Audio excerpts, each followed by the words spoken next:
But, just appreciate you bringing me on and looking forward to sharing as much as I can with the community, man. Yeah, I'm really excited. And where I kind of want to start is I want to start with your backstory, because I did a little bit of research beforehand and there's not too much that I could find. I found bits and pieces here and there. So I just want to start kind of, when did photography and videography become like an important part of your life? So interesting enough, my mother had a fashion boutique when I was growing up. This is back in 1996, and actually before that, but around the 1996 was when I was going into middle school, and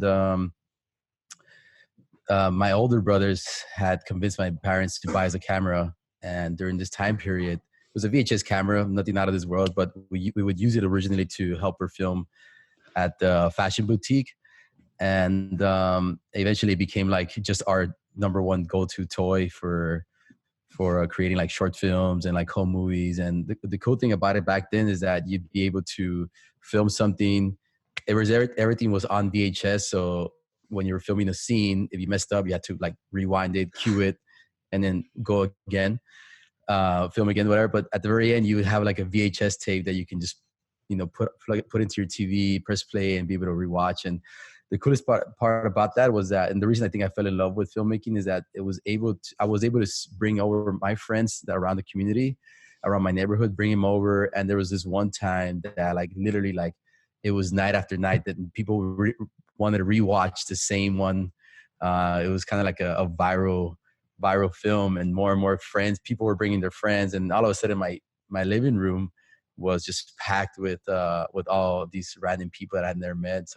Some friends, some not friends. But anyways, it was the first, moment that I learned about the power of storytelling and the power of being able to create something and share it with the world. So that was around, I was like, my early adolescence, like 8 years old to about 13, 14, that I had this like, I want to be a filmmaker. And I had other dreams also. Like I wanted to be a professional basketball player and a professional soccer player. And, that didn't work out. But, but yeah, that's kind of like the initial love and passion for this that extended, from my mom. My mom was a photographer, and then she believed in, in us to buy us a camera. I have two older brothers. Thankfully, they showed me how to use a camera, and the rest is kind of like history. I never stopped creating ever since that age. That's awesome. And so when did you really make that decision where you were like, I'm going to go after this as my career? So interesting enough, when I was 17 years old, I was a senior in high school. I was a captain of the basketball team. And like I said, I had goals to become an NBA player. And I had two, I always had plan B. My other plan B was to become a filmmaker. And my senior year of high school, I ended up getting married. My wife was expecting. My girlfriend at the time was expecting. So we made the decision to get married at 17 years old. And, we had no idea what we were doing. But I remember that moment that I realized that I was going to have to kind of put all my dreams kind of like in the back burner and focus on providing for my new family. And we started living together. Like we still hadn't graduated. We were living together. And it was really hard for us because, I came from, I don't say I came from like poverty, because I didn't come from poverty. But, I didn't have a financial support system to help me out. So even the idea of going to college was seemed impossible. The idea of like becoming a filmmaker seemed way, just all my dreams were just like on pause. And I remember I was working at Pizza Hut and Easy Pond. Those are like two of my first job when I was married.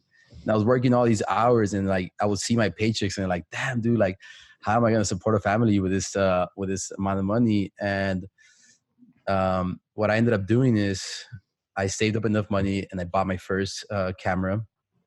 And with this money that I bought my first camera, I ended up booking my first ever like Sweet 16. It's called quinceañera back over here in South Texas. It's quinceañeras they're like a celebration of when a girl becomes a woman, So I booked my first event and I charged $500 for it.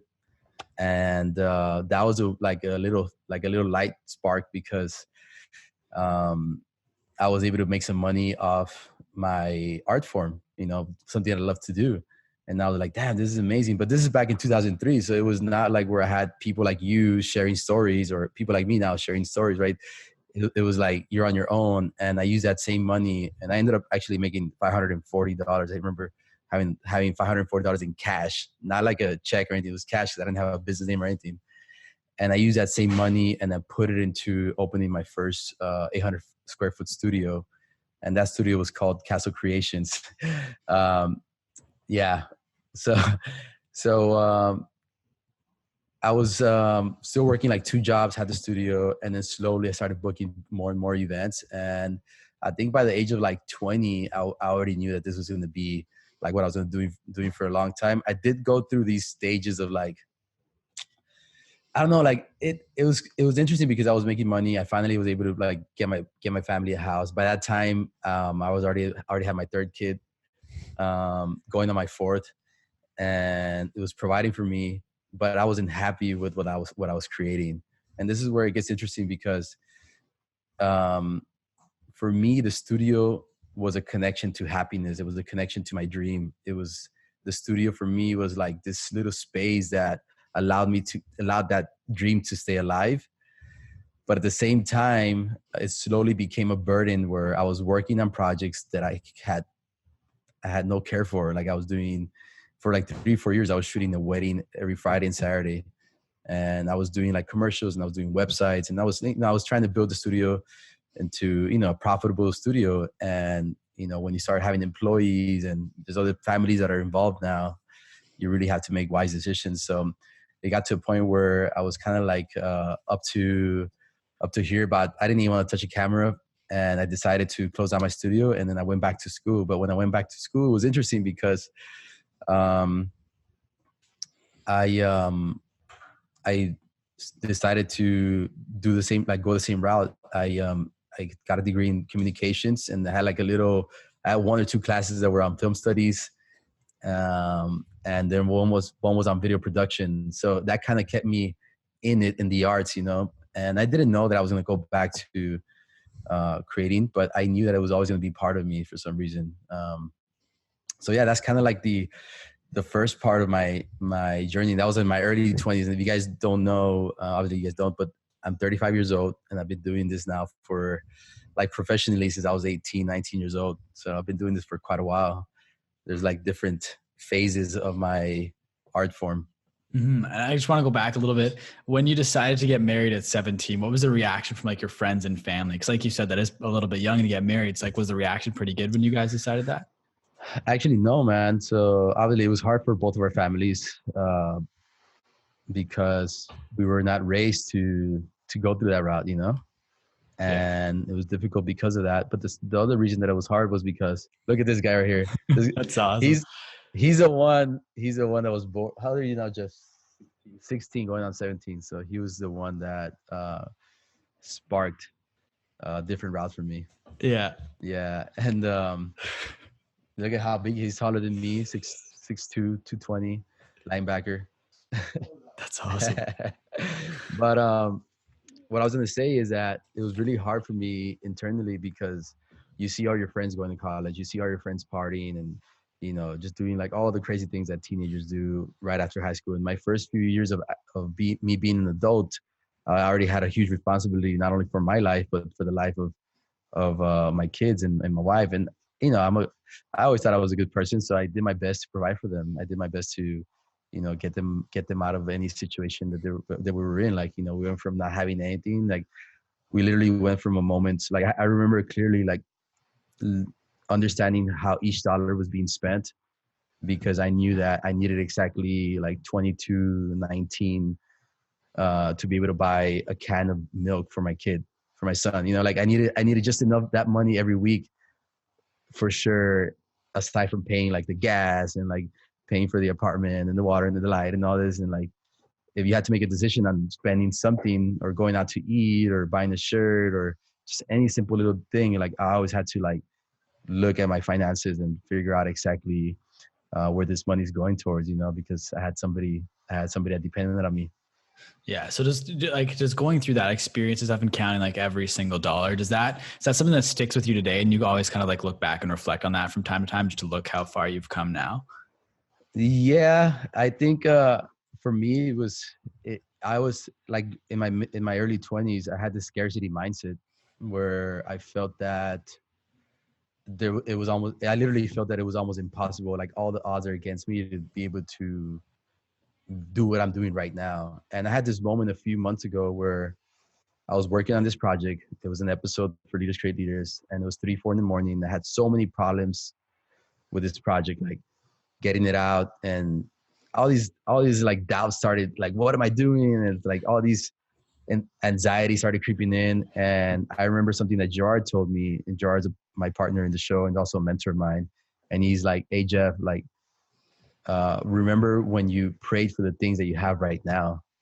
And that message came through me right when I was going through this a moment of anxiety, depression. And just like that, 3, 4 in the morning, all that turned into gratitude, because I literally wake up every day and I'm literally doing what I set out to do when I was 17 years old, which is share stories with the world and produce films that share these stories. So like I'm doing this on a day-to-day basis. I wake up and I get to do my dream. But going back to your question, it took me a lot to figure out that there is abundance and that you're able to reach this abundance, and you don't necessarily have to count every single dime or penny, but you do have to have an intention of why you're either buying what you're buying.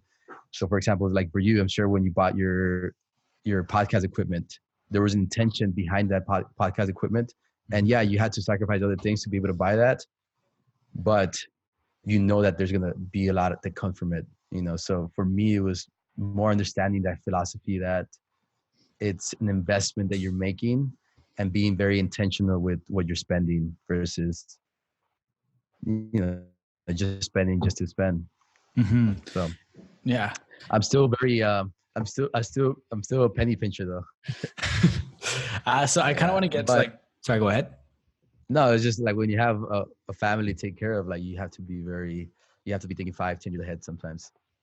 Yeah, absolutely. I mean, I'm not there yet, so I don't fully understand, but I do understand at the same time what you're saying. Mm-hmm. But I did want to ask you about a story I heard. I think it was on another podcast. We talked about flying to New York to try and meet GaryVee. Yeah. Yeah. Can you kind of tell that story? Yeah, so that's kind of what started like this next phase of my journey to when because after I graduated from college, I reopened my same agency that I had. It was under a different name, under Digital Republic, but I built the same type of business because that's what I knew how to do. So I built this business, and at a certain point, I think I was like 30 or 31. I caught myself like unhappy again, feeling the same way that I felt when I was 24. I was like, dude, 10 years have passed or 8 years have passed, and I'm in the exact same spot. Like, why am I not getting closer to that dream or goal of mine? And I decided to close down my studio. I gave all the employees like a 6-month window, and I closed it down June 1st of 2015. And when I closed it down, I didn't just close it down just to like not do anything. I closed it down with the intention of filming a documentary called Hustle New York. And I wrote down the list of people that I admired, that I looked up to, and GaryVee was one of them, right? And this list of 12 people was like my mission. My mission was to take a one-way ticket to New York City, spend as much time as possible there, and get all these people talking to me on camera about the meaning of hustle while I hustled to get to these people. It's kind of like that was the play behind it. And I literally quit everything. Time is ticking because I got to find ways to provide for my family. There's no money coming in anymore. There's like 0 clients. There's only like a small nest egg that I had that I depended on to, going back to this like mindset of like just looking at everything you're spending.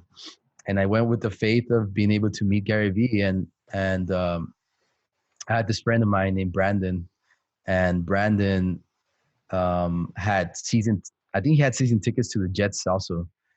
And he invited me to the Jets game. But after being there for like 9, 10 days in New York City, I had, out of that list of 12 people that I had, none of them had given me their time of day. So it was very like, it was almost like literally a test of faith. And I remember showing up to that Jets game, and I knew GaryVee was going to be there because GaryVee goes to every Jets game, home game at least. And we show up, and me and my friend Brandon are walking around the stadium before the game, and we're checking like we're like totally stalking GaryVee, like, oh, checking his Snapchat, like, oh shit, he's wearing this jersey, number 74. We show up to the stadium, like everybody's wearing that jersey, like, fuck, man, it's gonna be harder than I thought. And it was like, it was this moment where I was like, damn, maybe I made the wrong decision of like going in. You know, that doubt always kicks in. And I went into the restroom. I literally like at the point of breaking down and crying. And I'm in the restroom at the MetLife Stadium, and I literally like just say a prayer, like a quick prayer, like, hey, like, you know, if you're listening right now, I need like just a sign of hope. That's it. Let's say like I'm not asking anything else, a sign of hope. So long story short is we finally get to the seats, and we're sitting down. I look up like a few, like I'm looking around, obviously still looking for Gary, and he's literally sitting like 4 rows behind me, maybe 3 rows behind me. And I'm the only one in that vicinity with a fucking DSLR camera, shotgun mic, Casey Neistat style.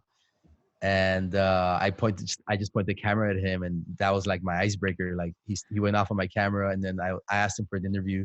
He's like, let's do it during halftime. And that was my sign, bro. That was my sign to keep going. And then shortly after, like all the people on that list slowly, like within the next few days, started aligning. And one of the people on that list ended up becoming my business partner slash co-creator in this show called Leaders Create Leaders, which started, about 3.5 years ago now. Mm-hmm. That's awesome. So how did you end up meeting Gerard then, the co-creator of Leaders Create Leaders with you? Like, what was the situation where you ended up meeting him for the first time? So interesting enough, I was still in New York. This is right after I met GaryVee, and the same person that got me the tickets to the Jets game was the same guy that had just met Gerard at a coffee shop like a few days before. And I still have the video of all this, by the way. And I'm recording ourselves while we're texting Gerard, and he's like, hey, man, there's this videographer from Texas, best videographer in Texas. You got to meet him. He wants to interview you for his documentary. And he just needs 10 minutes. And Gerard responded like, hey, man, I'm sick. I can't, yada, yada, yada. And then we just kept like going back and forth. And finally, Gerard was like, I'll give you guys 10 minutes, but you got to come in like right now. And when we showed up, Gerard like literally had a flu. Like he was literally sick. And, ever since the beginning, I connected well with him for many, many reasons. And one of the reasons that he's half Hispanic. His family's from Venezuela, Colombia, and Venezuela. And he has his grandfather, who just turned 100, actually lives down like a city, a sister city from where I live at. Okay. So yeah, out of all places, in Texas, because Texas is a big state, like his grandfather lived right next to where I live at. And so that was kind of like the reason we kind of connected. He kind of like, he's like, dude, where is that slang from? Where is your, what do you call it? Yeah, exactly. Your accent? So, accent. Yeah. So I was like, oh, I'm from South Texas. So when I said that, we just started like vibing about Brownsville, and he had been to Brownsville growing up. They would send him over the summers here and stuff like that. So we had that instant connection because of that. And then eventually, what really happened is that I converted that interview into a video for him, right? And he called me, I think it was New Year's Day. It was a few months later, on New Year's Day. He's like, hey, Jeff, I want to drop a video tomorrow. And I know you interviewed me. Is there any way you can create a video for me? At that time, I was in Miami with my family, and we were celebrating New Year's. And he calls me probably at 10 p.m. He's like, hey, Jeff, I want to drop a video tomorrow morning. I'm like, dude, I'm with my family. It's New Year's. There's no way I can create a video for you. He's like, but if my family goes to sleep early, let's say 2, 3 in the morning, I can work on your video after, and then I'll send you what I got. So that's the way it happened.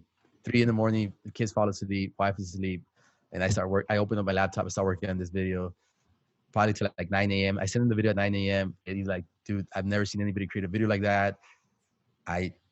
we got to do something so we could work together moving forward, yada, yada, yada. And so the next week I flew up to New York, and that's when we started the show Leaders Create Leaders. I think it was like January of 2016. Wow. And Yeah. so was it from making that video for him on New Year's Day that led to you guys kind of collaborating on Leaders Create Leaders? Was it based off that video that you made that led to that? Yeah, exactly. It was exactly that. It was kind of like, it was like he wasn't even testing me or anything. It was just like he needed something. And out of all the days, he calls me on New Year's when I'm, celebrating and I'm with my family. And I guess he saw, my work ethic aside from, my creativity, also my work ethic, and, just giving him my work, that I was going to try to get something for him. And it wasn't obviously my best work, but it was what I had. And I delivered. He was able to send it to his audience.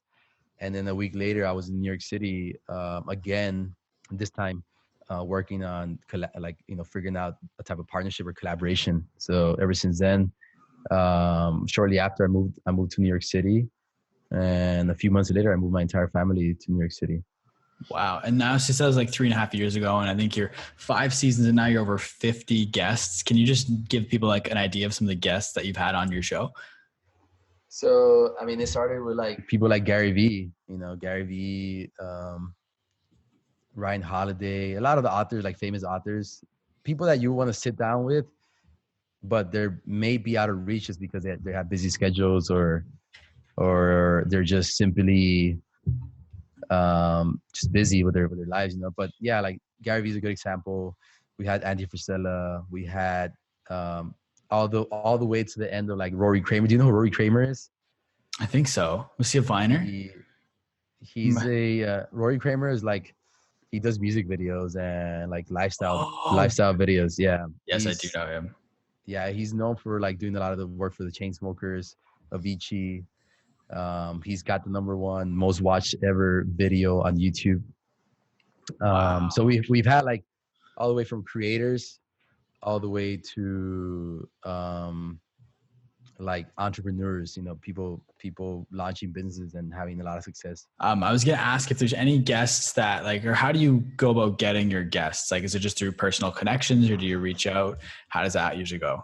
If you're trying to get like a guest on, obviously, it's always good to already be, even if you've had like, let's say you have like 10 episodes, right? And even if it's like those 10 episodes that you have the people that you've had on don't really like have like big followings, it's still good to have something you can show to people. In our case, we were lucky enough to have access to like Gary Vaynerchuk, Lewis Howes. So we were able to use those names moving forward to get other guests on board, so I had the luxury of having that. But for me to be able to tell you right now that you can do it the exact same way that I did it, it's, I'd be lying, because it's hard to get. Even right now, we still kind of struggle with some people that it's mostly because of scheduling. You know how it is. Like even me and you, like we had trouble scheduling this interview. Yeah. But I think the main thing that you got to do is you got to have a mission statement behind your show, and you just have to be very adamant about reaching out to people and doing your job. I'm not saying like spamming anybody or harassing anybody, but like at least do your due diligence and finding out what are the right steps to take to get access to a person, or at least to invite somebody on. Mm-hmm. And don't be discouraged like when somebody says no. And some guests that say no like season 1, but like season 3 they're all about it, and we've been able to get them on like on future episodes. So mm-hmm. I always follow up and show them like where you're at and what you've been doing. And once I think people know that you're serious about this and you're not just just doing whatever, like people are gonna also take you serious. Like the more serious that you take your own show, your own content, the more work that you put into it, the more that not only your community is going to grow, but also the actual people that get on board to support you, whether it's through an interview or to connecting you to somebody. It all goes hand in hand. Mm-hmm. Yeah. And like, I'm not gonna ask you to pick any of your favorite interviews, because I know like you love them all the same, but are there any ones that kind of like stand out a little bit? Like someone said something that resonated with you really well, or like different ones that stand out for various reasons? I mean, it's like choosing the favorite kid, right? But mm-hmm. I love the idea of of thought leadership in the sense of actions and words and them being in unison. So when you go and you interview somebody, right, and they tell you about their philosophies, but you spend the day with them, are they just words, or are they actually actions? Is this person living this their actual truth? And the closer I get to that being unison, their words and their actions, is the more I appreciate the experience. I mean, every person that we've had on board, the way we go about not only trying to reach out to these people, but like we make an investment, like traveling to these people's locations and places. So, we literally traveled around the world, and sometimes it's a big expense. So we make sure we choose the right people. But I'm going to be a little bit biased with like creators, because there's creators that I've looked up to, and I've been able to meet them because of the show. So like Rory Kramer was a big one, and Matt Como. Do you know Matt Como? Yeah, I do. And I want to ask like an important thing that I've known, or I've noticed just doing the podcast, is trying to maintain connections with the guests after the fact. So do you have any tips for like how you've gone about to do that? Like just supporting them as much as possible, whether it's like we're shouting them out, or just commenting or liking or sharing their posts, telling people about it. Like I know for sure, like the majority of the people on the show, I keep good tabs on what they're doing. Not that I'm like all over their stuff, but like it's just like it's good etiquette to understand what they're trying to promote at the moment, because if you really believe in their message, you'll support what they're doing no matter what. I think the main thing is just supporting them. And they sometimes you'll like share it, comment, and they don't have, like, for me, like I don't expect a thank you, or I don't expect like, hey man, or a follow back or whatever. It's just more like that's the easiest way for me to provide value for them without having to ask for a conversation or for an email or for a phone call, whatever. It's just like, hey, I'm here, I support you. you know I I'm at arm's reach if you need me. But I think that's the best way to continue that conversation with the people that you've been on your show. And so I was curious as to what your setup is for recording the show. I've watched one of your behind the scenes ones. I think you have like a 3-camera setup or something like that. And 3 camera, and they're all DSLRs. They got that 30 minute limit per take. So we use the same cameras that I have for photography, the same ones I'm using for video. So I always tell people, like, at the end of the day, it's about the story. So the story's not powerful. It doesn't really matter how much lighting you have or how good of a camera you have or lens. It's like you got to focus on the story. Let the rest take care of itself. And you also got some merch for the show. I'm just curious as to how you went about producing merch, designing it all, like what the process is from coming up with the idea for merch all the way to selling it. It could be as simple as you going on Photoshop and coming up with a design and using just your logo and putting it up on a Shopify. Or what we've done is, like, every season of Leaders Create Leaders has a theme. So for example, season 5 is called The Great Awakening. And we're talking to a lot of leaders that are going through spiritual awakenings, you know? So the whole design is based on the season of the show. So the whole idea of being woke kind of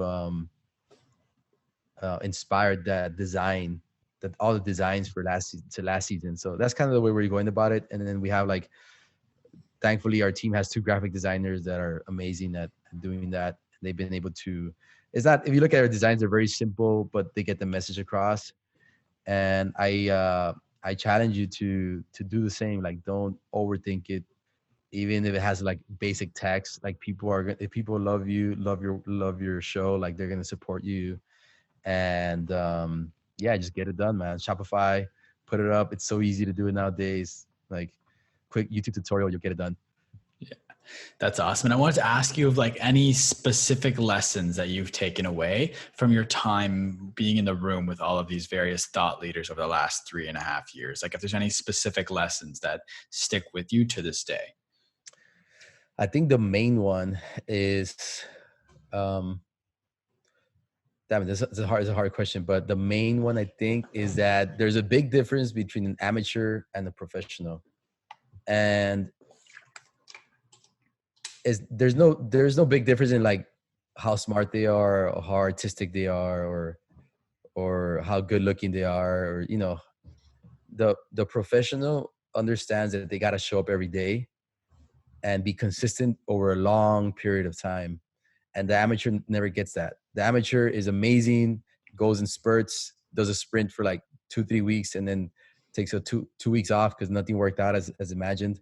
But the professional, I think, this what separates them from being an amateur is that they show up every day, no matter the circumstances. And it, is the way you do anything is the way you do everything. And that's one thing that stuck with me, and that's one thing I've been able to apply to my life. Like even when I'm having these bad days, I show up and I do the work and I do my checklist and uh, make sure I cross everything out before the end of the day, and just be as responsible as possible, as communicate effectively, do all the little things, take care of myself, rest well, eat right, follow up with people, just all the things that a professional does are just simple, but they do it every single day.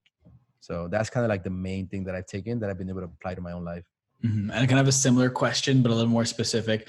Are there any lessons that you've learned from Gerard, from working with him over the last while? I know you mentioned earlier, like recognizing that you're working on things that you prayed to have today or prayed to have in the past, but is there any other lessons that you've learned from Gerard?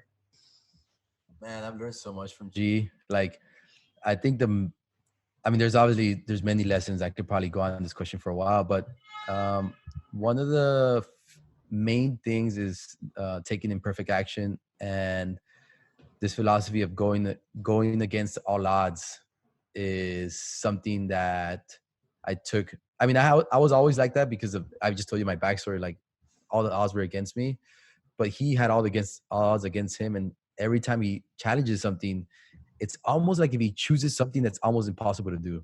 You know what I mean? So when we started this show, like there was nobody doing interviews. So I was like, dude, it might not work, but let's try it. And, a few months later, we started getting some momentum, and then it picked up and eventually got to where we're at today. But I feel like this whole idea of like when the entire odds are against you, understand that if your heart is pure and you have good intentions, the universe is with you. So that's kind of like one of the main things that I've taken from Gerard, and just being resilient, man. Being no matter what, like show up and push forward, because there's going to be a lot more bad days and good days, and that's a guarantee. Mm-hmm. And I was curious, like over like with the show Leaders Create Leaders, how it's evolved over the last several years. Like I've watched some of the original episodes, and they were shorter, 15 minutes, and now you're getting to really long form, like 45-minute episodes. And I noticed with like the first season, you were kind of following the leaders around now, and more so from the episodes that I've seen in the most recent seasons, like it's more like just the interview for the most part. Like, so how and why has the show evolved over the last several seasons? The main evolution has happened through it's like anything. Like since we have total creative control on these episodes, we're able to literally make a decision like halfway through a season of like, oh, we're gonna do less of this or more of this, and we're gonna try our best to like originally, like you said, like 15 minutes episodes. Eventually they became 25-minute episodes, and now they're like 45 minutes, and now season 5 is like broken into 2 parts, where it's part 1 and then part 2. So there's this like huge transition from season 1 to season 5. But the main thing that has changed is the way we approach these interviews. Like we go into these interviews with an intention of discovering something that we ourselves can't answer. So we're looking for this thought leader that has those answers. And season 1, season 2, we're just like, let's find somebody that's like creative or has a good story, and eventually that has evolved into us like finding the people that we want to really, really sit down and talk to.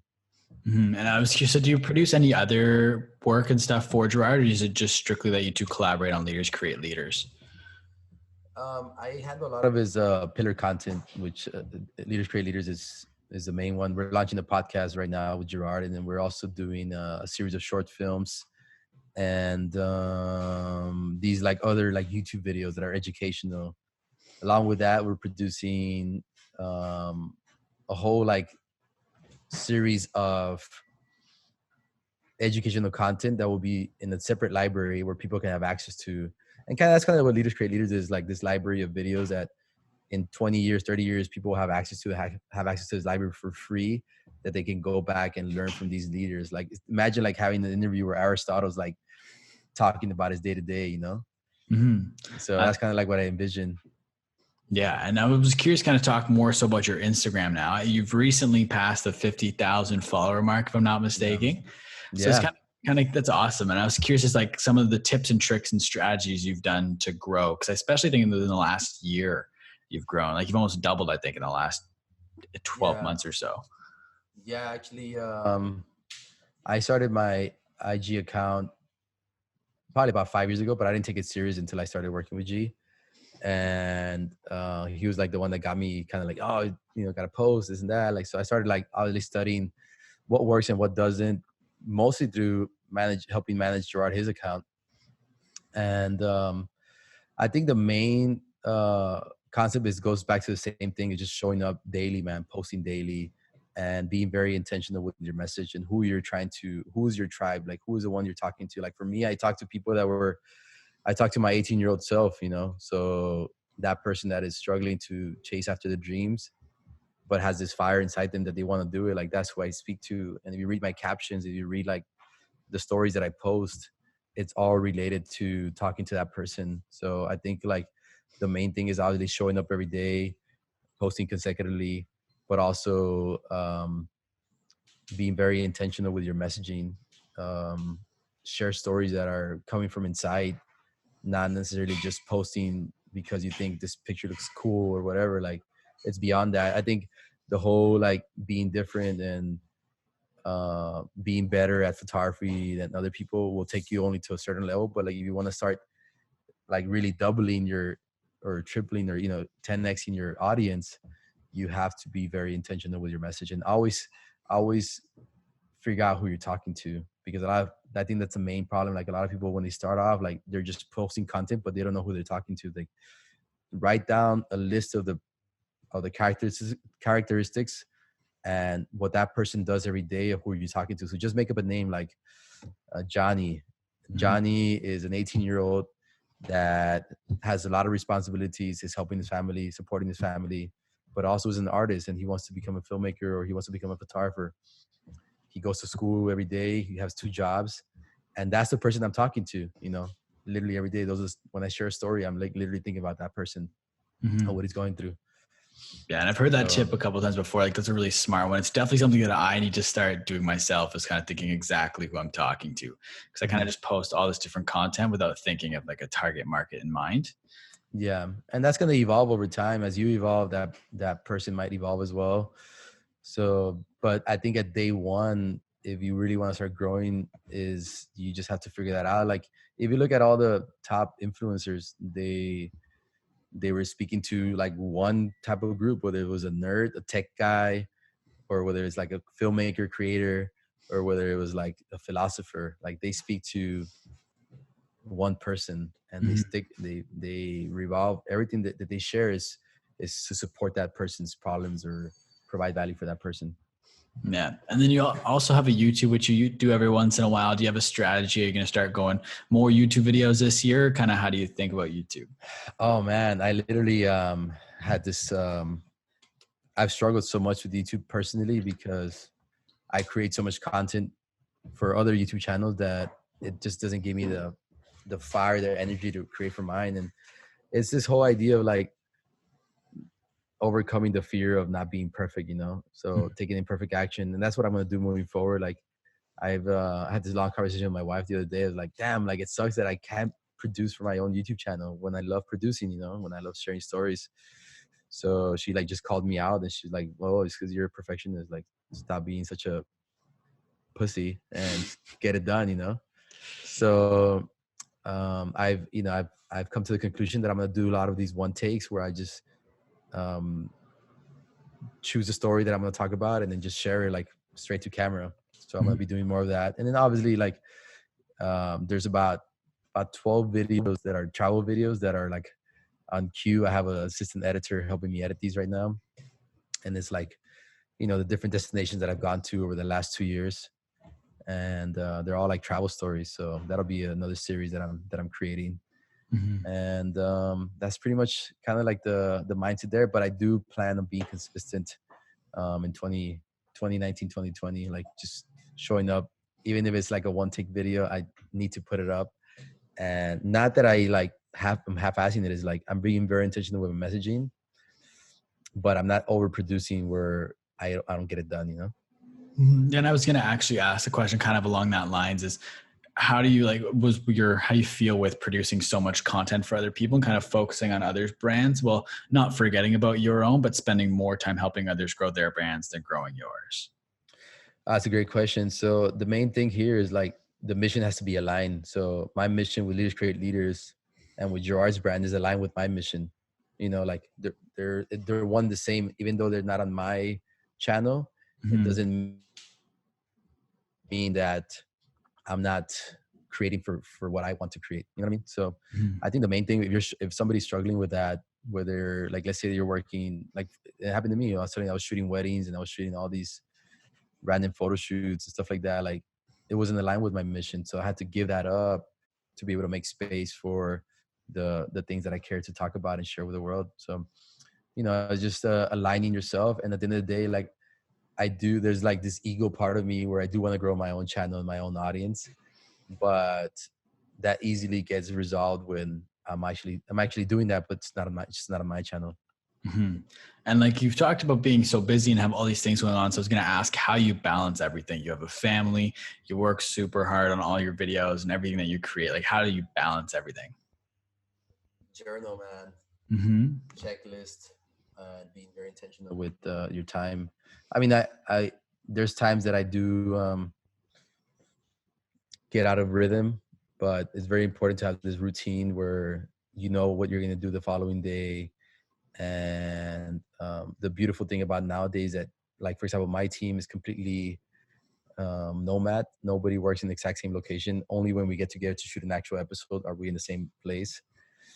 So we use Trello boards. We use Slack. So all these systems are there for you to be as productive as possible. And at the end of the day, you need to build a team. Like you cannot do it by yourself. One of the things I learned recently was that if you want to be a professional YouTuber or a creator in this case, you need somebody to help you edit.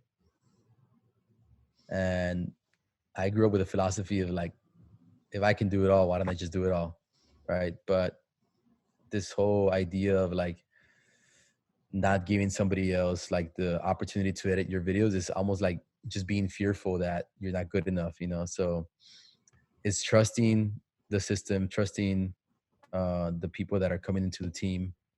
And that's really the only way to do it, man. Because if you try to do it all yourself, like there's no balance in that. There's zero balance. Um, on the contrary, it's like when you want to get momentum day one, sometimes you just have to break your balance and you have to be all in on your project. Like that's the only way to get the engine going and moving forward. And I think thankfully I've been able to endure and be resilient through those years in my early 20s and even even in my 30s, like where I had to be resilient and just not have balance in my life. You know, there is some I did I can't say that I've always had balance, but this is the most balanced I've ever been, ever. Mm-hmm. And you mentioned your journal, and I wanted to ask about the power of manifestation. If you believe in manifesting, because that's something when like I've kind of gone out of routine with my journal. But when I used to do it, I used to like manifest and write down things, goals, but things that I don't structure the goal. I structure something that's going to happen. It's true. First of all, it's 100% true. I can tell you from the day that I can remember things that I believed in this, and having that intuition as a kid always helped me accomplish or get to my goals and dreams. Even to the point where getting married to the girl of my dreams. Like even those like things manifested into my life. Or I wanted a family since I was a kid. Like I wanted a big family. It happened to me. Becoming a filmmaker happened to me. Like anything that I've written down and really felt that if I put in the work with honest integrity, with love, with just good intentions, that the world through the form of karma will give me that, will manifest that for me. So it's like the whole thing, like the whole concept I was saying earlier, like the odds are against you, but the universe is with you. So pick your side. you're going to be able to do it. And like right now that you're doing this, like I saw you, like for you, I saw you since day one when you started.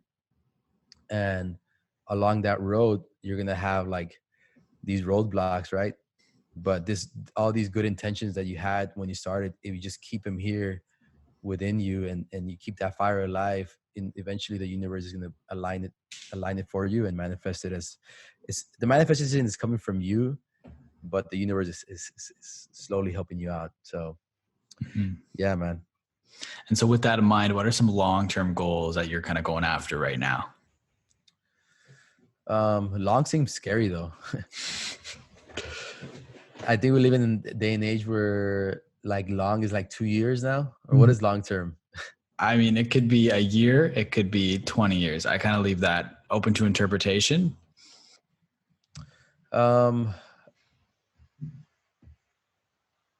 Man, it's crazy because I think the more I do this, the more I dive into filmmaking. And I've been doing this now for quite a while. The more I fall in love with it. So for me, like continuing this road through filmmaking, maybe even having the means to do a higher production would be a dream come true. Like if I can get a budget to do like either a feature film, whether it's a narrative or a feature documentary, it would be amazing. And that's kind of like one of the things that I'm working towards for right now. And I know it's going to happen. It's just a matter of me getting there, sticking through all the rough patches, ups and downs to eventually get there. But, it's when I say long term, when you say long term, it seems kind of scary because it seems like I'll be 50 and still not be, finished with my first feature film. Yeah, no, I hear you.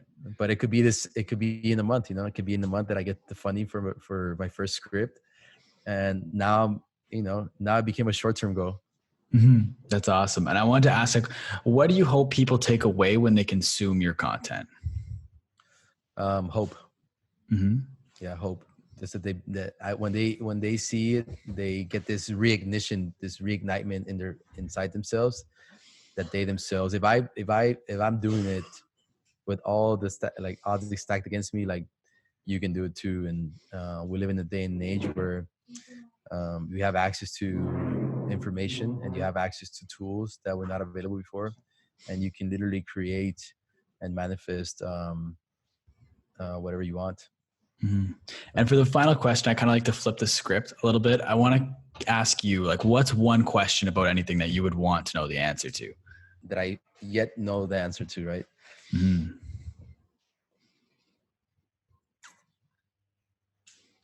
Damn, man, that's a tough one. Do you ask this to everybody? Every single person. Oh my God.